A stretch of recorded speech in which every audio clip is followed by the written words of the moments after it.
A leather-bound book of French philosophy and a glass of unpasteurized milk don't have much in common until one looks at the people selling them. Writing just a few days ago, Geoff Shullenberger observes how radical academic theories, once meant to topple authority, became a polished new establishment.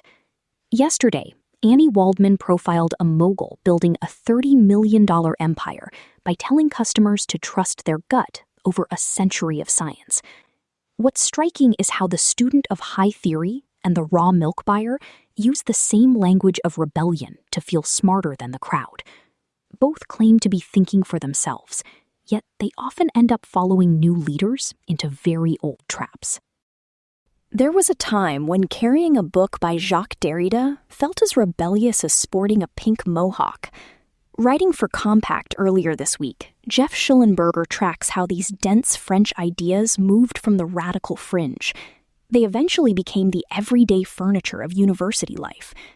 Listen for the moment he explains how skepticism, once a tool for outsiders, hardened into a predictable brand for the new academic establishment. Even the most difficult ideas can become routine. The Frenchman, or My Life in Theory, by Emily Eakin, Penguin Press, 471 pages, $35. Jean-Luc Godard called the French generation of the 1960s the children of Marx and Coca-Cola. For my part, I am in some sense a child of French theory.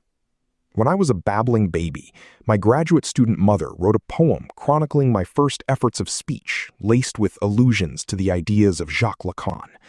Around that time, my father was finishing up a dissertation on the poetry of John Milton under the heavy influence of Jacques Derrida. My parents' infatuation with these thinkers wasn't unusual.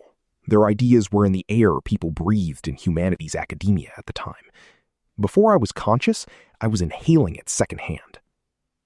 The result is that my relation to French theory, that cluster of imported ideas associated with figures like Lacan, Derrida, and Michel Foucault, isn't entirely different from or separable from my relation to my family.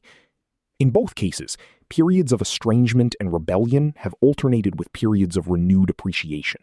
I find their idiosyncrasies endearing and exasperating in roughly equal measure, and the only thing more irritating to me than their all-too-familiar foibles is an ill-informed attack from an outsider. When it comes to theory, there have been plenty of those. I therefore felt a kinship with Emily Eakin as I read her new book, The Frenchman, or My Life in Theory. An entertaining hybrid of autobiography and intellectual history, it is outstanding, not just for its lucid expositions of challenging ideas, but for conveying viscerally what the encounter with them felt like in the early years of their stateside reception. Theory was a symbol, as Eakin recalls, of intellectual nonconformism, a badge, like a pink mohawk, that marked you as a member of the counterculture, different from and critical of the docile horde. Although she experienced theory as a mode of rebellion, she had also, like me, first been initiated into it by her academic family.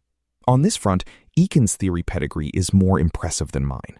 She spent part of her childhood at its ground zero, Paris, while her parents were on sabbatical there. She recounts her mother picking her up late from preschool after attending a lecture by Claude Lévi-Strauss. Eakin then attended Harvard at the peak of theory's 1980s vogue and studied with some of its leading American acolytes. By the time I arrived at graduate school in the mid-aughts, theory was still very much in the air, but its novelty had worn off. It had become, in a phrase Eakin quotes from the literary scholar Nicholas Dames, quote, part of the furniture of our lives. By then, mainstream culture, which had once found the theorists titillating enough to dedicate cover articles and magazine spreads to their antics, had wearied of them. Not long before I enrolled in doctoral studies, Eakin was working on the Ideas Beat at the New York Times when the paper published an infamous, contemptuous obituary of Derrida, the headline of which dismissed the philosopher as an abstruse theorist.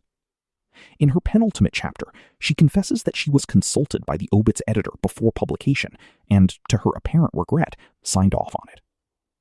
Around the same time, Eakin also reported for the Times on a symposium on the future of theory convened by the leading journal, Critical Inquiry. The illustrious participants, she discovered, sounded despondent about the value of their work. The headline for her write-up of the event captured the desultory mood. The latest theory is that theory doesn't matter. The same year, the British Marxist Terry Eagleton, whose primer Literary Theory has initiated generations of students, published a book called After Theory, a sort of obituary for French theory writ large. What exactly was supposed to come next was anyone's guess. During my grad school years, that situation provoked no end of anxiety for aspiring scholars hoping to place the right bet on the next big paradigm and reap the requisite grants and ever-scarcer tenure-track jobs. But Eakin wants to argue that reports of theory's death, including the one she penned back in 2003, were greatly exaggerated. The critical inquiry panelists, she says, near the end of The Frenchman, were wrong to dismiss theory's relevance. Today, she imagines, most of them would agree. One area of renewed pertinence, she notes, is the rise of large language models, which seem to operationalize a key French theory idea that language is an autonomous system that can function without a human subject. In 1967, Roland Barthes proclaimed the death of the author, declaring that to write is to reach that point where only language acts, performs, and not me. As Eakin notes, Barthes anticipated the production of texts without authors. Once counterintuitive, such provocations are now anything but.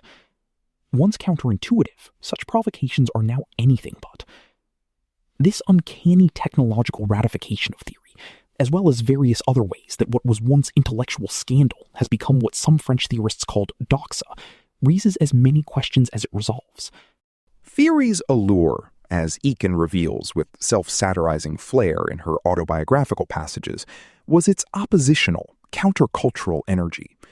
So what becomes of it when something resembling its agenda is being executed by the most highly valued companies in the world? Or, to name another example, when ideas drawn from queer theory, derived from Foucault's critiques of normalization, are embraced by medical experts, state officials, and corporations. If theory's core value, as Eakin tells us in the closing lines of the book, is vigilant questioning, what should be its inheritor's stance toward its current institutionalized forms? Despite her book's other virtues, Eakin's answer left me unsatisfied. To the extent that she celebrates theory's conquest of common sense, she arguably betrays the legacy of skepticism she otherwise endorses. Notably, in the final chapter, she hails theory's imprint on the revolution in gender pronouns, declaring, "The more fluid our language, the more capacious and less confined our self-definitions, our bodies, our imaginations, and eventually, the more tolerant our social order." But any serious reader of Foucault, who contended that what might look like the freeing up of sexuality turns out to be its ensnarement in new discursive regimes, should surely be wary of the ostentatious liberation being heralded here. We needn't go into the intricacies of Foucault's thought to wonder whether demands that we attach pronouns to our public identities and identify our internally felt gender identities are in fact ways of achieving a less confined self-definition, or the opposite. Such matters, in any case, merit vigilant questioning, but Eakin applauds the fact that the answers are now intuitive to Generation Z. One Frenchman whose name never appears in Eakin's book is René Girard, and not for lack of opportunity to mention it. Girard was the lead organizer of the 1966 Johns Hopkins Symposium, The Languages of Criticisms and the Sciences of Man, the watershed event that introduced French theory to American academia, and the subject of a chapter in The Frenchman. Eakin even refers to the enterprising trio of professors who organized the event, and goes on to name two of them, Richard Maxey and Eugenio Donato, but not the most famous of the three. One of the sources cited in the notes for the chapter on the Hopkins Symposium is Cynthia Haven's 2018 biography of Girard. To use a phrase dear to Derrida, it is as if Girard has been placed sous retour, under erasure. He is present in The Frenchman only in his glaring absence. Steeped as I am in French theory's hermeneutic of suspicion, I can't help but find something significant in this omission. My read on it connects to what I take to be the most compelling and insightful sections of Eakin's book, the ones that wittily recount her youthful seduction by theory, and the follies and excesses to which that seduction led. In these sections, as well as some of the biographical passages on the major theorists, the book shares some of the panache of the comic novels that have engaged fruitfully with this subject matter, from David Lodge's Small World to Laurent Binet's The Seventh Function of Language.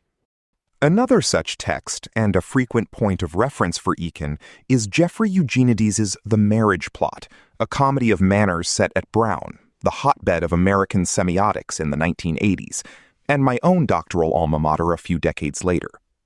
Ekin says her aim in retelling the theorist's story, filtered through the story of her own infatuation with them, is to re-embody these men, and thereby to recover the hidden human element beneath their often stringent anti-humanism. They pronounced the death of the author and the evanescence of man, but much of their appeal derived from their often assiduously cultivated individual idiosyncrasies. Ekin offers a vivid rendering of this paradox, but doesn't quite account for it. One of her formulations, already cited above, offers a hint. Theory, she thought in her youth, made you different from and critical of the docile horde. What more radical move of self-differentiation from the crowd could there be than to enact a secession from humanity itself? Girard trained his own hermeneutic of suspicion on just this sort of gesture.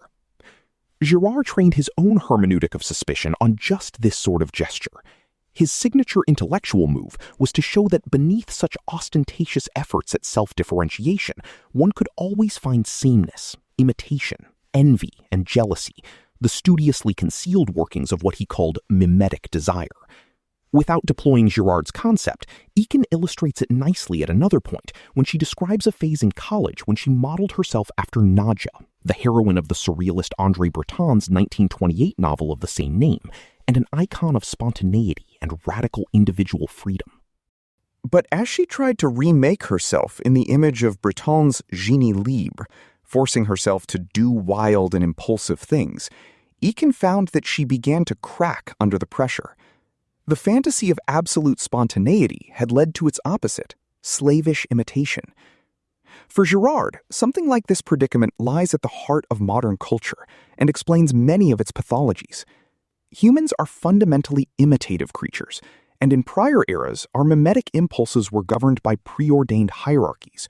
Our role models were set for us, and our activities were channeled into structured apprenticeships. Modernity abolished these structures, elevating innovation over emulation, distinction over assimilation, rupture over continuity, and yet its denizens had never ceased to imitate. Avant-garde artists and intellectuals thus become caught up in a mad escalation, as the pursuit of originality leads them to ever greater mimetic enslavement, which they must deny ever more vigorously.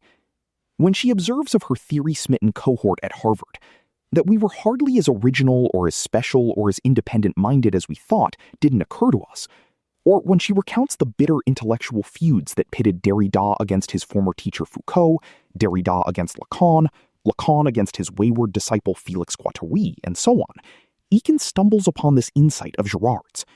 French theorists' pursuit of individuality led them to dissolve the notion of the individual, but their anti-human philosophy was symptomatic of the all-too-human status competition in which they were deeply invested. That Ekin reveals all of this in narrative form vindicates another Girardian idea, that it is often novelists who manage to disclose what intellectuals take pains to conceal. Ekin concludes The Frenchman by affirming a soft version of theory's mantras. Be skeptical, be alert, pay very close attention. Beware political claims posing as timeless truths.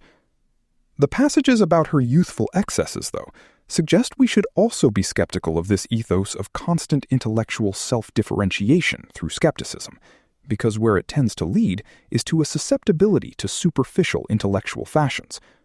Moreover, if, as Ekin says, theory has become something like the common sense of our culture, our wariness should surely be directed not least at its own deeper presuppositions. But the problem, as Girard helps us see, is that such skepticism also risks becoming subject to the same perverse mimetic dynamics as what it opposes. That is what has occurred with the self-defeating absurdities of today's countercultural right, whose struggles against wokeness have led it to reproduce all of the major woke pathologies. Theory's legacy of vigilant questioning, of scrupulous attentiveness to language's complexities and contradictions, Ekin writes, is not antithetical to the common good. But how do we define the common good when the sources of a shared culture have been so severely eroded? The question becomes more urgent by the day as AI's automation of culture propels us into a post-literate state. On this front, I'm afraid that despite the prescience of many of their ideas, Eakins and my beloved theorists offer little guidance. Their imperative to deconstruct has been followed all too faithfully for too long. If we need anything today, it is to construct. Shullenberger leaves a picture of a graduate student wearing Jacques Derrida like a designer label, using dense philosophy to signal they aren't part of the docile horde. It's a specific kind of rebellion where being critical is the ultimate way to show you're in the know. But notice what happens when that same spirit of defiance moves from the library to the dairy aisle.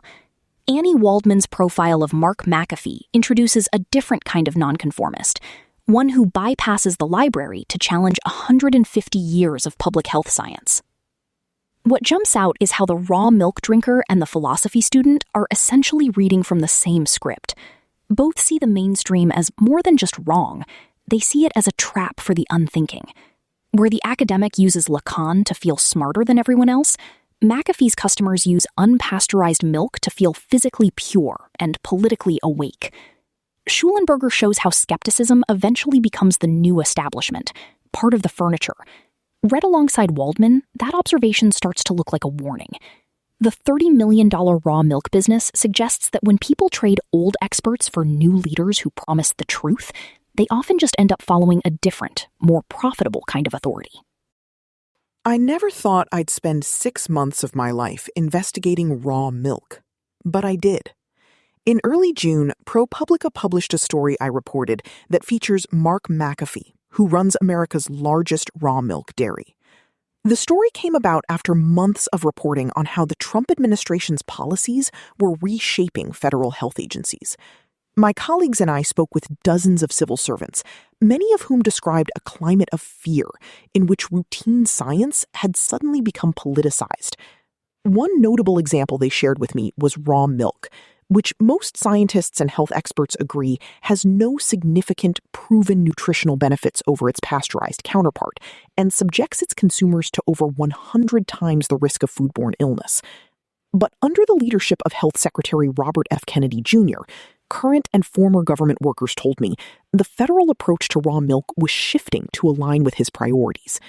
In his new role, Kennedy said he was advocating for it and celebrated the release of a federal report to make America healthy again with a toast of raw milk shooters in the White House. McAfee, who counts Kennedy as a customer, has advocated for raw dairy for more than 2 decades. But only in recent years has raw milk, which once drew a fringe crowd, been thrust into the mainstream.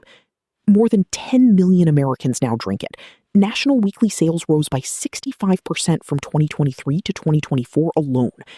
McAfee's farm is pulling in about $30 million a year. It has also attracted significant scrutiny. Federal and state regulators have linked his business to more than a dozen recalls and outbreaks that had left hundreds of people ill. Raw milk's success had confounded me. How it had gained such a foothold in this country, despite regular outbreaks of salmonella and E. coli. Speaking with McAfee seemed like a good place to start. The story I reported takes you through my extended tour of his farm, and I encourage you to read it. Below, I'll take you through some of the highlights of my conversations and interactions with McAfee, and contextualize them with my reporting. If you trust 150 years of bedrock science, there is little reason to consume raw milk.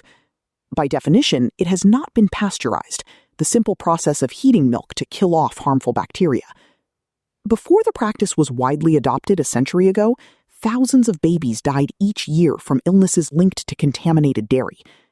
Today, most scientists and health experts agree that raw milk has no significant proven nutritional benefits over its sanitized counterpart, cannot treat or cure disease, and subjects its consumers to over 100 times the risk of foodborne illness, which can be especially dangerous for young children. Despite stringent hygiene efforts, contamination from deadly bacteria remains an inherent, unavoidable risk in unpasteurized dairy. Exhaustive reviews of the published science on raw milk have broadly been unable to substantiate claims of its benefits, and most experts agree that it is neither healthy nor safe to consume. But McAfee said his customers know better. To him, the stories of families who believe raw milk has transformed their health are their own form of evidence, revealing truths that institutions have failed to capture. If raw milk was a fad or a lie, then why would people repeatedly buy raw milk and then tell the world how they love it, he said. Our consumers read their gut and watch their kids thrive. He also said the government hasn't invested enough in research to assess its benefits. In 2006, 6 people contracted E. coli during the first outbreak connected to McAfee's farm, according to federal regulators. Their median age was 8. While the outbreak's specific strain of E. coli was not found in the products, some samples taken by investigators had high bacterial counts, indicating contamination. One of the children affected was 7-year-old Chris Martin. After about a month of drinking raw milk, he fell gravely ill with a dangerous strain of E. coli, known as O157H7. Chris suffered permanent kidney damage. Now 27, he can't drink alcohol and will spend the rest of his life under a nephrologist's care because of his elevated risk of chronic kidney disease. McAfee said the 2006 outbreak opened his eyes to the risk of his product and was part of the reason he developed standards for unpasteurized dairies. But more awareness and better practices didn't stop McAfee's customers from continuing to get sick in 2007, 2011, 2012, and 2016. And the farm had to issue recalls more than half a dozen times after pathogens were found in its products. And then between 2023 and 2024, regulators linked the farm to one of the largest publicly known raw dairy outbreaks in decades, with more than 170 people falling ill from salmonella. McAfee disputed his farm's connection to many of the outbreaks, including this one. He maintained that regulators' practices for tracking illnesses were not smoking gun proof that his farm directly caused outbreaks. At least 233 people have been sickened in 8 outbreaks that federal and state regulators have connected to McAfee's farm since 2006, and at least 40 of them have been hospitalized. The tally is almost certainly an undercount, experts and regulators told me. Many recover at home from foodborne illness and do not seek out testing. Research has shown that raw cheese is not, in fact, resistant to pathogens. While aging can mitigate some risk, harmful bacteria can still survive the usual 60-day maturation process. So when McAfee told me about his cheese-making practice, it took me by surprise. The farm did what with that milk? I asked him about it again.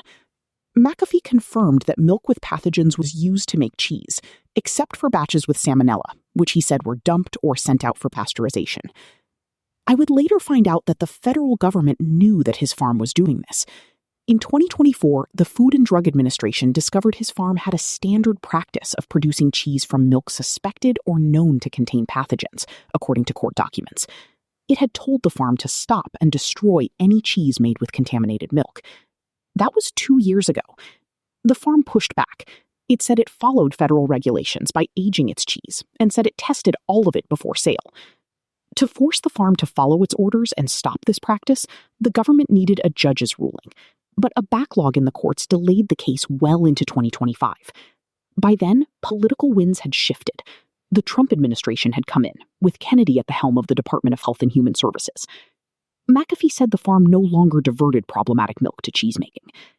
They have the guns and the money. I got the truth and the moms. McAfee on the federal government. While federal officials were gathering evidence against the farm, McAfee focused on the education of consumers. Online influencers were spreading his message to audiences of millions. In January, the government dropped its efforts to take action against the farm. A former federal employee with knowledge of the suit told me that cases involving raw milk were deprioritized in the new administration because of Kennedy's stance on it. A Justice Department spokesperson didn't respond to my questions about the decision, but said in an email that the administration will always be concerned about risks to public health and will continue to take enforcement action as appropriate to protect American consumers. The Health Department and the FDA did not respond to my attempts to seek comment. Kennedy, through his department, also did not respond to my questions. McAfee called the withdrawal a big win. Drawing on ancient Chinese military leader and philosopher Sun Tzu's teachings, he told me that he had learned to engage not in their war, but his own. Our sales are highest they've ever been, and feedback online with influencers is, if the FDA says something, do the opposite. It's safer. they don't trust them at all. McAfee, after regulators linked another outbreak to his farm. Just weeks after my visit to Raw Farm, federal regulators publicly linked its cheese to yet another E. coli outbreak. 9 people were infected across 3 states. More than half were younger than 5. It took 18 days for the farm to issue a recall, and when it did, it said it was doing so under protest. Raw Farm had tested its products, found no pathogens, and wasn't at fault, McAfee told me. I asked McAfee whether the illnesses might be connected to his practice of using problematic milk to make cheese, but now he told me a different story. We would, in the past, divert to cheesemaking, he said. We no longer do. I brought up the fact that he'd made similar disclosures in podcasts in the last year, and to me just weeks earlier, but he doubled down. I think you have caught me in something where there's an issue between practice and what I'm saying, he said. If I said it, I believed that at the time to be true, but I do know that now we do not use any questionable milk. On April 30th, the FDA closed its investigation into the recent E. coli outbreak in cheese without taking any enforcement action. McAfee told me his raw cheese products were back in stores. Sprouts and H-E-B, 2 major retail chains that have carried his cheese, did not respond to my emailed questions about the outbreak. A student in a black turtleneck and a farmer selling millions in milk don't seem to have much in common. Yet both find power in saying no to the experts. Questioning everything starts as a way to break free, but often ends with a new set of rules. Whether it's a difficult book or a bottle of raw milk, the hook is knowing something others don't. What lingers is the sight of someone walking away from one crowd only to join another. How can anyone tell if they are making up their own mind or just following a different script?